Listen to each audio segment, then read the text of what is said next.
नमस्कार, मैं हूं नम्रता पाराशर। आप देख रहे हैं BVM न्यूज़। चलिए रुक करते हैं खबरों की और खबरों में सबसे पहले बात करेंगे किसानों का जो आंदोलन है जो बढ़ रहा है उसको देखते हुए आखिरकार प्रशासन ने क्या कुछ इंतजाम किए हैं, डालते हैं उस खबर पर विस्तार से नजर। कृषि कानूनों के खिलाफ किसानों के दिल्ली कूच को देखते हुए हरियाणा सरकार द्वारा दिल्ली बॉर्डर सील करने के आदेश के बाद फरीदाबाद बदरपुर बॉर्डर पर भी पुलिस की चौकसी बढ़ा दी गई है। कृषि कानून के विरोध में किसानों के चल रहे आंदोलन को लेकर किसानों की तरफ से 26 और 27 नवंबर को दिल्ली कूच का आह्वान करने के बाद दिल्ली से सटे हरियाणा के बॉर्डर पर चौकसी बढ़ा दी गई है। दिल्ली पुलिस बॉर्डर पर पुलिस ने दिल्ली की तरफ से आने वाले वाहनों की चेकिंग भी शुरू कर दी है। पुलिस का कहना है कि दिल्ली आगरा हाईवे पर किसान आंदोलन को देखते हुए पूरी तरह से बॉर्डर को सील किया जा रहा है। किसी भी सूरत में किसान दिल्ली ना पहुंचे, इस बात को लेकर चौकसी बढ़ा दी गई है। ऐसा है, हमने अपनी PCR बदरपुर बॉर्डर पे लगातार जो है ना 24 घंटे के लिए लगातार छोड़ रखी है और आज शाम से हम अपनी शक्ति बढ़ा देंगे, नाका भी लगा देंगे और जिधर से भी दिल्ली में एंट्री के पॉइंट हैं, हमारा दुर्गा बिल्डर साइड से है, बसंतपुर पुल है, इधर भी हम सख्ती करेंगे और हमारी PCR और हमारे जवान NGO जो है वो ड्यूटी पर रहेंगे। किसानों से कोई बात हो रही है, किस तरह का हालात रहने वाले हैं, जिस तरह का आह्वान है? हाँ, हमारे ACP सिक्योरिटी और हमारे इंस्पेक्टर सिक्योरिटी वो लगातार संपर्क में। किसानों से बातचीत चल रही है जी। तो कैसा रहने वाला है, क्योंकि इस बात को लेकर डर है लोगों को कि कहीं कोई हंगामा ना हो, किस तरह की हालात खराब ना हो, उसके लिए फरीदाबाद पुलिस किस तरह से? वैसे भी एक महामारी का समय है तो हम लोगों को यही जो है ना संदेश देंगे कि इस तरह के वातावरण में जो है ना दिल्ली में लोग ना जाएं, किसान आंदोलन से जो जुड़े हुए लोग। अच्छा, सील करने की बात आ रही थी सामने की बॉर्डर सील किए जाएंगे, तो क्या फरीदाबाद बॉर्डर सील किया जाएगा या किस तरह के अभी तक के आदेश क्या है? जैसे सीनियर ऑफिसर्स की तरफ। चलिए बढ़ते अगली खबर की ओर। देवोत्थान एकादशी के उपलक्ष्य में सैनी समाज विवाह योग्य युवक युवती सम्मेलन का आयोजन किया गया। इस सम्मेलन में कुरुक्षेत्र के सांसद नायब सिंह सैनी और हरियाणा के कैबिनेट मंत्री मूलचंद शर्मा पहुंचे। परिवहन मंत्री मूलचंद शर्मा ने सांसद नायब सैनी का बल्लभगढ़ पहुंचने पर स्वागत किया और इस सम्मेलन का आयोजन आदर्श नगर के भीमबाग के सामने बारात घर में किया गया। कोरोना महामारी के चलते इस बार विवाह शादियों में पिछले साल के मुकाबले कम ही लोग शामिल होंगे। बता दें कि कोरोना महामारी के चलते इस बार सीमित संख्या में ही कार्यक्रम रखा गया है। इस मौके पर 11 जोड़े शादी के पवित्र बंधन में बंधेंगे। वहीं इस समारोह में पहुंचे कैबिनेट मंत्री मूलचंद शर्मा ने कहा कि सैनी समाज की इस पहल से समाज में भाईचारा बढ़ेगा। इस पवित्र दिन जोड़े शादी के बंधन में बंधने जा रहे हैं। भी हमारे बीच में आप जगह देख लो, जगह देख लो। मुख्यमंत्री का सीधा समाज जगह देख ले और अपनी जगह उसके नाम समाज के नाम अलॉट कर दी जाए। जगह देखना आपका काम, तुम्हारा काम। जगह समाज खरीदेगा और बनवाने को मुख्यमंत्री मूलचंद अपना मेरे MP महोदय हम इसको बनवाएंगे। पर आप तो बहुत भाग्यशाली है, एक 2500 के महावीर जी सैनिक की 30 एकड़ जमीन पड़ी है, सबकी पड़ी है ना। इससे बढ़िया जगह है कोई?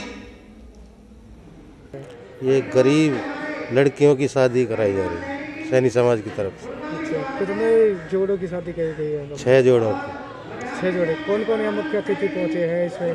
सांसद कुरुक्षेत्र से नायब सिंह सैनी जी और माननीय कैबिनेट मंत्री मूलचंद शर्मा जी। और ये जैसे शादी कराई जी हर साल कराई जा रही है कि इसी सीजन का? नहीं, हर साल कराई जाएगी। हर साल। इस कोरोना टाइम में देखा जाए तो कितना सही मानते हो? जैसे कि CM साहब के गाइडलाइंस आई है कि 100 से जैसे खुली जगह में 100 आदमी का रहना और उसमें तो हमने तो उससे भी कम रखी है। अच्छा, इसका विशेष ध्यान रखा गया है। चलिए रुक करते अगली खबर की और। कोरोना के बढ़ते मामलों के चलते फरीदाबाद प्रशासन के माथे पर चिंता की लकीर आ गई है। दिल्ली से सटे होने के कारण फरीदाबाद में कोरोना के केस बेहद ज्यादा देखने को मिल रहे हैं। ऐसी स्थिति में स्वास्थ्य विभाग में दिल्ली फरीदाबाद बॉर्डर पर रैंडम टेस्ट करने शुरू कर दिए हैं। हालांकि स्वास्थ्य विभाग के मुताबिक दिल्ली और फरीदाबाद में बड़े पैमाने पर लोगों का आना जाना होता है, इसलिए फरीदाबाद को दिल्ली से अलग करके देखना सही नहीं है। फरीदाबाद में बढ़ते कोरोना के मामले के मद्देनजर नोएडा की तर्ज पर फरीदाबाद जिला प्रशासन ने बदरपुर दिल्ली बॉर्डर कोरोना के टेस्ट कराने शुरू कर दिए हैं। स्वास्थ्य विभाग की टीम बॉर्डर पर लोगों के लगातार एंटीजन टेस्ट कर रही है। स्वास्थ्य विभाग के मुताबिक कोई भी व्यक्ति टीम के पास जाकर अपना सैंपल दे सकता है। इस टेस्ट की रिपोर्ट 10 से 15 मिनट के अंदर आ जाती है। अगर कोई भी व्यक्ति पॉजिटिव पाया जाता है तो स्वास्थ्य विभाग के अधिकारी उसे उसकी स्थिति के आधार पर होम क्वारंटाइन करने अस्पताल में भर्ती करने का फैसला लेते हैं। फरीदाबाद में आंकड़ों की बात की जाए तो फरीदाबाद में कुल एक्टिव केसों की संख्या 4,748 है, जिनमें से 535 लोग अस्पताल में भर्ती हैं, जबकि 4,213 लोगों को होम आइसोलेट किया गया है।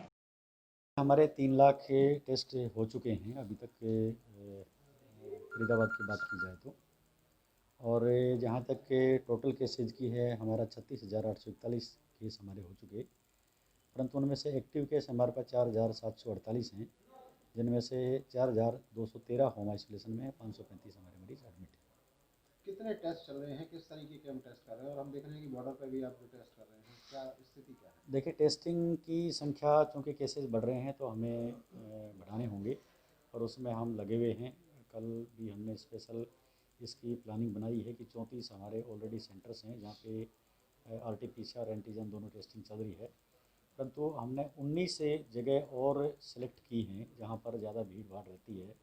उनमें कुछ मार्केट के पॉइंट्स हैं, कुछ मॉल्स हैं, कुछ बदरपुर बॉर्डर है, बस स्टैंड बल्लभगढ़ है। इस तरीके से 19 साइट हमने हमारे मेडिकल ऑफिसर से सलाह लेकर के सिलेक्ट किए हैं, जहाँ पर बुधवार को मेगा कैंप लगाया जाएगा। उसके बाद ज़रूरत के अनुसार उनमें से कैंप हम लगातार जारी रखेंगे अगले 15 दिन तक। अच्छा, हमने देखा कि दिल्ली में चूँकि आंकड़े बढ़ रहे हैं, उसके बाद आपने भी फरीदाबाद बॉर्डर पर ये चेक करना शुरू किया, तो ये कब से चेक चल रहा है, कितने चेक हो गए, क्या स्थिति निकल कर आई है? देखिए, बदरपुर बॉर्डर पे हमने 3 दिन से आज चौथा दिन है, हमने स्पेशल हमारी एक टीम लगा रखी है और वॉलंटरीली जो जांच करवाना। चलिए रुक करते अगली खबर की ओर। फरीदाबाद में रैन बसेरों को साफ सुथरा करके उन्हें तैयार कर लिया गया है। नगर निगम द्वारा संचालित रैन बसेरों में आने वाले लोगों का आधार कार्ड नंबर और मोबाइल नंबर रजिस्टर में दर्ज किया जाएगा। कोरोना संक्रमण के चलते सोशल डिस्टेंसिंग बनी हुई है और इसके लिए क्षमता से कम लोगों को रैन बसेरे में रुकने की इजाज़त दी जाएगी। ओल्ड फरीदाबाद मुख्य चौराहे पर तैयार हो चुका है। ये है नगर निगम का रैन बसेरा। बढ़ती ठंड के चलते शहर में तमाम रैन बसेरों को साफ सुथरा करके तैयार कर दिया गया है। नियमों और सुरक्षा के तहत यहां पर ठहरने वालों को अपना आधार कार्ड नंबर और मोबाइल नंबर रजिस्टर में लिखवाना पड़ेगा। कोरोना संक्रमण के चलते इस बार रैन बसेरे में क्षमता से कम लोगों को ठहराया जाएगा। बढ़ती ठंड के कारण अक्सर बेघर लोगों को रात के समय अपनी जिंदगी को बचाने के लिए कड़ी चुनौती का सामना करना पड़ता है, जिस वजह से कई शहरों में रैन बसेरों की व्यवस्था की गई है। इन रैन बसेरों में बेघरों को रात को रुकने की व्यवस्था की जाती है, जहां पर गद्दे बिस्तर का भी इंतजाम होता है। क्योंकि कोरोना संक्रमण फैला हुआ है, इसलिए जल्द ही इन रैन बसेरों में जल्द ही सैनिटाइजर की भी व्यवस्था की जाएगी। तो हमारे यहाँ ड्यूटी लगाई हुई है जी। क्या ड्यूटी आपकी है?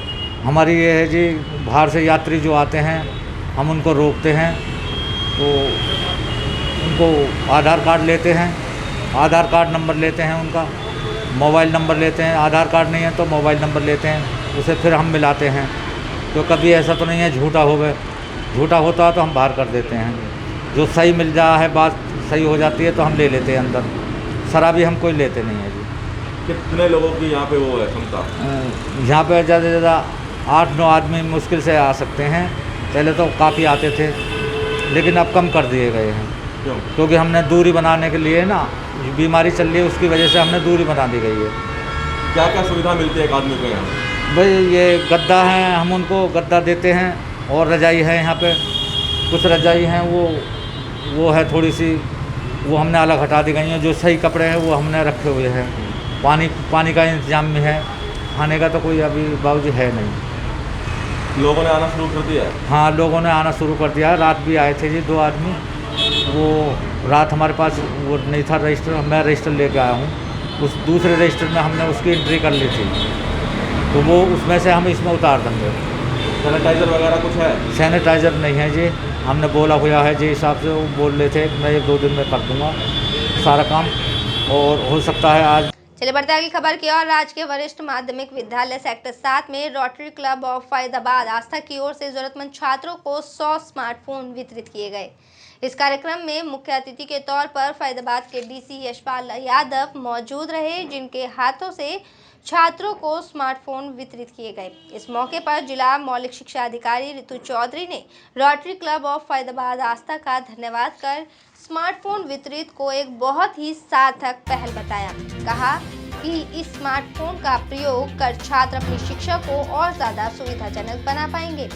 इस कार्यक्रम में बतौर मुख्य अतिथि पहुंचे फरीदाबाद के डीसी यशपाल यादव ने इसी सराहनीय पहल को बताया कि कोरोना महामारी के दौरान छात्रों को स्मार्टफोन से लाभ होगा और उन्हें क्वालिटी एजुकेशन मिलेगी। वहीं जिन छात्रों को स्मार्टफोन मिला उनका और उनके परिजनों का मानना है कि स्मार्टफोन की बदौलत हमारे बच्चे अच्छी शिक्षा ग्रहण कर सकेंगे।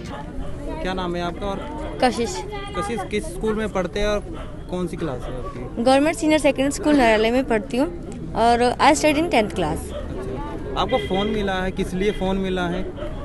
मुझे ये पढ़ाई के लिए फ़ोन मिला है, क्योंकि मुझे घर पे बिना फ़ोन की दिक्कत हो रही थी। स्कूल तो बंद थे, पढ़ाई भी नहीं हो पा रही थी, तो फिर पापा अगर मैं अपने चाचा के घर पे जाऊँ तो वहाँ पे फिर चाचा जी ड्यूटी जाते थे, घर पे फ़ोन भी नहीं था।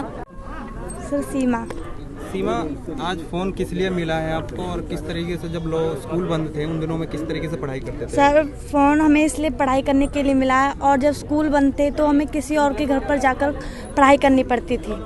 कैसे परेशानी होती थी आपको उन दिनों में जब स्कूल बंद थे? उन दिनों में जब किसी के घर जाते थे कोई अपना कोई फ़ोन दिखाता है और कोई नहीं दिखाता है, और फिर उस दूसरों के घर बैंक वहाँ बना लिया था। 8 जून से लेके 15 जून तक मैंने काफ़ी मोबाइल्स हम लोगों ने मिलकर बांटे, हमारी एक टीम ने।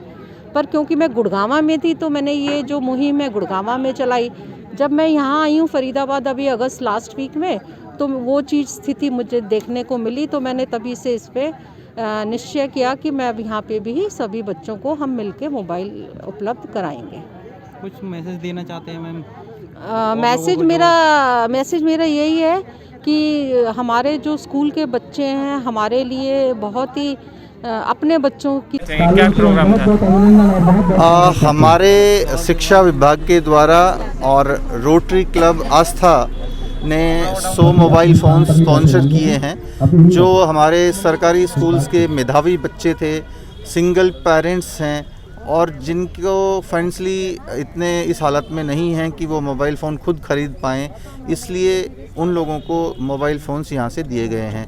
तो स्कूल एजुकेशन जो डिपार्टमेंट है हमारा और संस्कार क्लब आस्था क्लब जो है हमारा, उसका मैं धन्यवाद करता हूँ कि उन लोगों ने एक नई पहल की है और इसके माध्यम से वो बच्चे जो अब तक ऑनलाइन क्लासेस नहीं अटेंड कर पा रहे थे वो ऑनलाइन क्लासेस अटेंड कर पाएंगे, उनका बेहतर भविष्य होगा। तो एक बड़ी अच्छी पहल है, मुझे खुशी है कि इसमें मुझे पार्टिसिपेट करने का मौका मिला। लगभग कितने फ़ोन यहाँ दिए गए हैं? 100 फ़ोन्स आज दिए गए हैं और मुझे विश्वास है कि ये आगे भी बढ़ेगा और बाकी लोग भी सामने आएंगे। और मेरे साथ खबरों में फिलहाल इतना ही। आप बने रहिए BVM न्यूज़ के साथ। फिलहाल मुझे दीजिए इजाज़त। नमस्कार।